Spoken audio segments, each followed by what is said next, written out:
Saya tidak percaya cerita horor sampai malam itu. RSI Klender sudah lama ditutup. Tidak ada listrik, tidak ada pasien, tidak ada siapa-siapa. Tapi tepat lewat tengah malam, dari salah satu lorong, saya mendengar suara jeritan. Bukan sekali, dan bukan dari manusia. Saya datang ke RSI Klender bukan untuk mencari cerita. Malam itu tidak ada niat uji nyali, tidak ada kamera profesional, apalagi ritual aneh. Saya hanya menemani seorang kenalan yang ingin mengambil beberapa barang lama yang tertinggal sebelum bangunan ini benar-benar dilupakan. Kami datang menjelang malam saat sisa cahaya matahari masih menyentuh dinding kusam rumah sakit itu. Dari luar, bangunannya tampak seperti bangunan mati pada umumnya. Cat mengelupas, kaca buram, dan pintu utama yang digembok setengah berkarat. Tidak ada penjaga, tidak ada suara. Bahkan serangga pun jarang terdengar. Udara di sekitar terasa berat, bukan karena takut, tapi seperti ruangan lama yang terlalu lama ditutup. Begitu melangkah masuk, bau khas langsung menyambut. Campuran debu, lembab, dan sesuatu yang pernah bersih lalu ditinggalkan begitu saja. Lantai keramik retak-retak, sebagian tertutup daun kering yang terbawa angin. Lorong panjang membentang di depan, gelap, dengan pintu-pintu ruangan yang terbuka setengah, seolah seseorang pergi terburu-buru dan tak pernah kembali. Kami berjalan perlahan, tidak banyak bicara. Suara langkah kaki terdengar terlalu jelas, memantul di dinding kosong. Setiap langkah seakan mengganggu ketenangan yang sudah lama mengendap di tempat ini. Saya sempat berpikir, mungkin inilah yang disebut sugesti, pikiran yang terlalu peka karena suasana. Sampai akhirnya kami berhenti di dekat ruang perawatan lama. Jam di ponsel saya menunjukkan lewat tengah malam. Saat itulah, dari arah lorong sebelah kiri, terdengar suara yang membuat kami saling menatap. Bukan suara angin, bukan pula bunyi bangunan tua. Itu terdengar seperti jeritan tertahan, lemah, panjang, dan jelas menunjukkan rasa sakit. Saya berdiri diam. Tubuh saya tidak bergemetar, tapi dada terasa sesak. Saya mencoba menalar, mencari sumber logis. Tapi lorong itu kosong, gelap, dan terlalu sunyi untuk menyembunyikan siapapun. Suara itu muncul sekali lagi, sedikit lebih dekat, lalu menghilang begitu saja. Di saat itu saya sadar, bangunan ini mungkin ditinggalkan manusia, tapi sesuatu di dalamnya belum pergi. Setelah jeritan itu menghilang, tidak ada yang langsung kami lakukan. Kami hanya berdiri, saling menatap, memastikan bahwa kami mendengar hal yang sama. Tidak ada yang berani bertanya lebih dulu, seolah kata-kata justru akan mengundang sesuatu untuk muncul kembali. Udara di lorong itu terasa lebih dingin, bukan menusuk, tapi cukup untuk membuat kulit terasa tidak nyaman. Saya mengeluarkan ponsel dan menyalakan senter. Cahaya putih menyapu dinding lorong yang kusam, memperlihatkan bekas papan nama yang sudah dicabut dan noda gelap yang tidak bisa lagi dikenali asalnya. Setiap beberapa meter, ada kursi roda berdebu yang terparkir miring, seperti ditinggalkan saat masih digunakan. Pemandangan itu membuat saya membayangkan aktivitas yang dulu pernah ramai di tempat ini. Kami melangkah ke arah asal suara. Langkah kaki kami semakin pelan, bukan karena takut, tapi karena tidak ingin mengganggu kesunyian yang terasa rapuh. Lorong itu panjang, lebih panjang dari yang terlihat dari luar. Beberapa lampu darurat menempel di langit-langit, mati total. Namun kaca penutupnya masih utuh, seakan menunggu untuk dinyalakan kembali. Di tengah lorong, suara itu terdengar lagi. Kali ini lebih jelas, bukan jeritan keras, melainkan rintihan panjang, seperti seseorang yang menahan rasa sakit terlalu lama.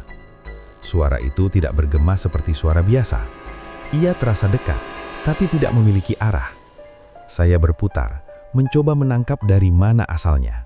Namun lorong itu tetap kosong. Saya merekam dengan ponsel, bukan untuk konten, hanya sebagai bukti bahwa saya tidak berhalusinasi. Layar ponsel menunjukkan rekaman berjalan, tapi yang tertangkap hanya kesunyian. Tidak ada suara rintihan, tidak ada jeritan, padahal telinga saya mendengarnya dengan jelas.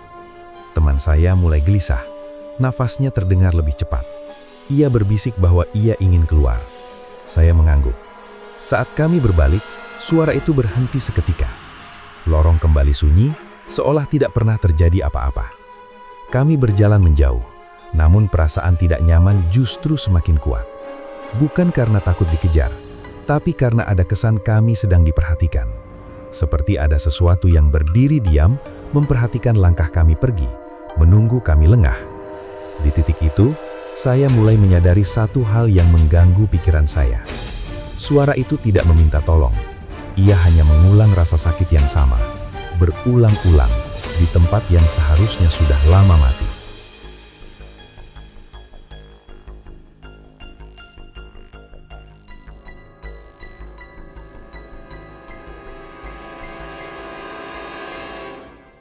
Kami seharusnya langsung keluar. Itu keputusan paling masuk akal. Tapi, entah kenapa langkah kami justru berhenti di depan sebuah pintu di ujung lorong. Pintu itu tidak memiliki papan nama, hanya bekas perekat yang sudah menguning. Sedikit terbuka, cukup untuk memperlihatkan bagian dalam ruangan yang gelap. Saya tidak tahu mengapa perhatian saya tertuju ke sana. Tidak ada suara, tidak ada gerakan. Tapi ada perasaan seperti pernah berdiri di tempat itu sebelumnya. Padahal jelas, saya baru pertama kali masuk ke RSI Klender. Teman saya berdiri beberapa langkah di belakang, ragu untuk mendekat. Saya mendorong pintu itu perlahan. Engselnya tidak berderit, seolah sering dibuka. Di dalam, ruangan itu kosong.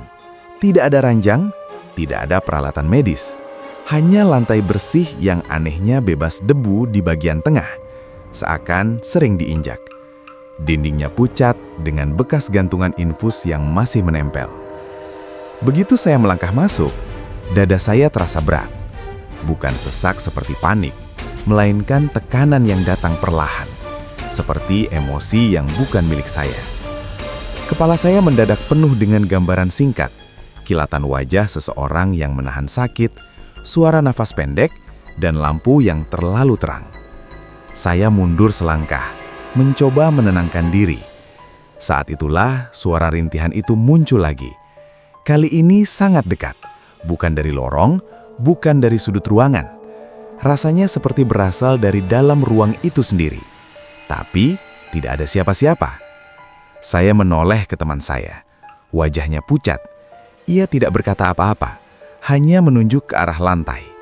Di sana, tepat di tengah ruangan, terlihat bekas tapak kaki samar, seperti baru saja dilewati seseorang. Padahal debu di sekitarnya tidak terganggu. Saya tidak mencoba mencari penjelasan. Ada batas yang terasa jelas, batas yang seharusnya tidak dilanggar. Kami keluar dari ruangan itu tanpa menutup pintunya. Saat melangkah pergi, saya sempat menoleh sekali lagi. Ruangan itu tetap kosong, tapi perasaan tertinggal masih ada. Di titik itu, saya memahami sesuatu. Tempat ini bukan sekedar bangunan terbengkalai. Ada ruang-ruang yang masih menyimpan ingatan, dan ingatan itu belum selesai. Kami berjalan lebih cepat sekarang, bukan berlari. Lorong demi lorong kami lewati, mencoba kembali ke arah pintu masuk. Denah rumah fakir ini terasa berubah. Belokan yang sebelumnya kami ingat tidak lagi berada di tempatnya. Beberapa pintu yang tadi terbuka kini tertutup, tanpa suara, tanpa tanda siapa yang menutupnya. Jam di ponsel saya masih menunjukkan waktu lewat tengah malam. Angkanya tidak bergerak. Saya sempat mengira ponsel saya bermasalah, tapi milik teman saya menunjukkan waktu yang sama. Tengah malam seakan berhenti di RSI Klender. Udara terasa semakin berat. Setiap tarikan nafas seperti melewati ruangan sempit. Tidak ada suara jeritan lagi, justru kesunyian yang menekan. Kesunyian yang membuat telinga berdenging, seolah tubuh sedang menunggu sesuatu terjadi. Di persimpangan lorong, kami berhenti. Dari arah depan, terdengar suara langkah kaki. Pelan, teratur, tidak tergesa. Langkah itu bukan seperti orang berjalan di lantai keramik. Tidak ada gema, lebih seperti suara sepatu yang tidak sepenuhnya menyentuh lantai. Saya menyorotkan senter ke arah suara itu. Cahaya memanjang, menabrak dinding, lalu berhenti di ujung lorong yang kosong. Langkah itu berhenti bersamaan dengan cahaya. Tidak ada siapapun di sana. Tiba-tiba, bau antiseptik tercium kuat. Bukan bau lembab bangunan tua, tapi bau rumah sakit yang masih aktif, bersih, tajam. Bau yang tidak seharusnya ada di tempat ini. Teman saya menutup hidung, berbisik bahwa ia merasa mual. Dari salah satu pintu ruangan, terdengar bunyi pelan, seperti tirai yang ditarik. Saya tidak melihat apapun bergerak, tapi suara itu jelas. Saya berdiri terpaku, menyadari satu hal yang membuat bulu kuduk berdiri. Semua tanda yang kami alami bukan ancaman. Tidak ada rasa ingin menakut-nakuti. Yang ada hanya pengulangan. Seperti sebuah rutinitas yang terjebak di waktu tertentu. Tengah malam, jam ketika seseorang pernah berada di sini, sendirian, kesakitan, dan tidak pernah keluar. Kami akhirnya menemukan pintu utama. Begitu keluar, udara malam terasa ringan. Jam di ponsel saya kembali berjalan. Tidak ada suara, tidak ada bau. Bangunan di belakang kami kembali tampak seperti rumah sakit kosong. Tapi saya tahu, sesuatu di dalam sana masih berada di tengah malam yang sama. Kami tidak langsung pulang malam itu.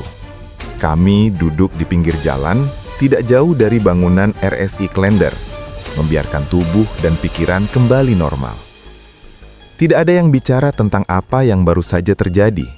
Setiap orang sibuk dengan pikirannya sendiri, mencoba memahami pengalaman yang tidak meminta untuk dipahami.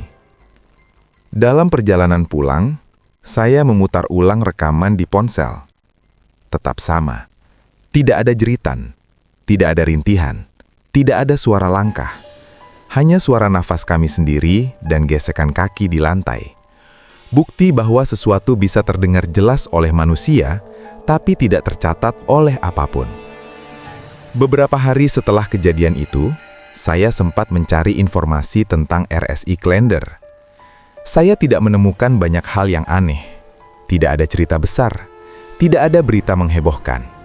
Hanya catatan tentang bangunan yang berhenti beroperasi, tentang pasien yang dipindahkan, dan tentang ruang-ruang yang ditutup satu persatu.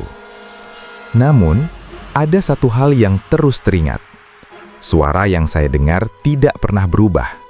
Nada, jarak, dan waktunya selalu sama.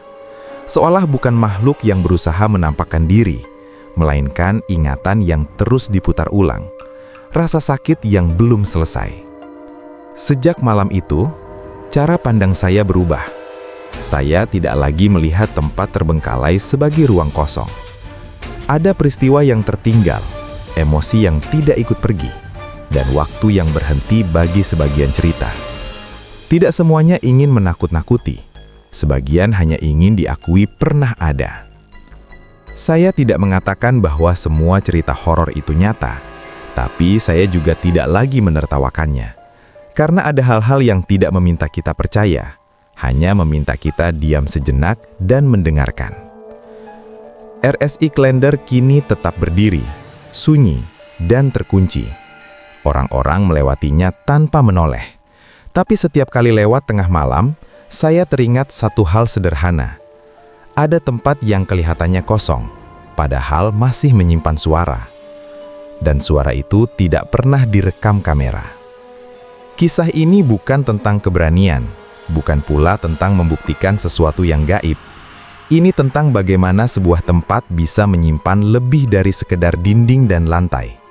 Ada jejak rasa sakit, kesepian, dan momen-momen terakhir yang tidak pernah benar-benar selesai. Waktu berjalan bagi kita, tapi tidak selalu bagi semua peristiwa. Kadang, yang tertinggal bukan sosok untuk ditakuti, melainkan cerita yang tidak sempat didengar. Rumah sakit atau sekolah, atau bangunan apapun yang ditinggalkan, pernah menjadi saksi kehidupan manusia, harapan, doa, dan juga penderitaan. Ketika semuanya pergi, tidak semua ikut pergi bersama. Pesan dari kisah ini sederhana. Kita boleh tidak percaya, tapi tetap perlu menghormati. Karena ada hal-hal di dunia ini yang tidak meminta kita pahami, hanya meminta kita bersikap lebih tenang, lebih rendah hati, dan tidak meremehkan sesuatu yang pernah menjadi bagian hidup orang lain. Jika suatu malam kita merasa tidak sendirian, mungkin bukan karena kita sedang diganggu. Bisa jadi, kita hanya sedang berada di tempat yang masih mengingat. Terima kasih sudah mendengarkan kisah ini sampai akhir. Semoga kita semua selalu diberi perlindungan dan dijauhkan dari hal-hal yang tidak kita mengerti. Sebelum kisah ini benar-benar kita tutup, mari sejenak kita kirimkan sholawat kepada Nabi Muhammad SAW. Semoga dengan sholawat, hati kita ditenangkan, langkah kita dijaga, dan setiap cerita yang kita dengar tidak membawa rasa takut, melainkan pengingat untuk selalu berada dalam perlindungannya. Jika Mas dan Mbak merasa kisah ini bermanfaat, silakan tekan tombol like sebagai bentuk dukungan. Tulis pendapat atau pengalaman kalian di kolom komentar, karena setiap cerita punya sudut pandang yang berbeda. Dan jangan lupa subscribe channel Kisah Senyap Nusantara agar tidak tertinggal kisah-kisah nyata lain yang kami sampaikan dengan tenang dan apa adanya. Terima kasih sudah menyimak sampai akhir. Semoga kita semua selalu diberi keselamatan, lahir dan batin.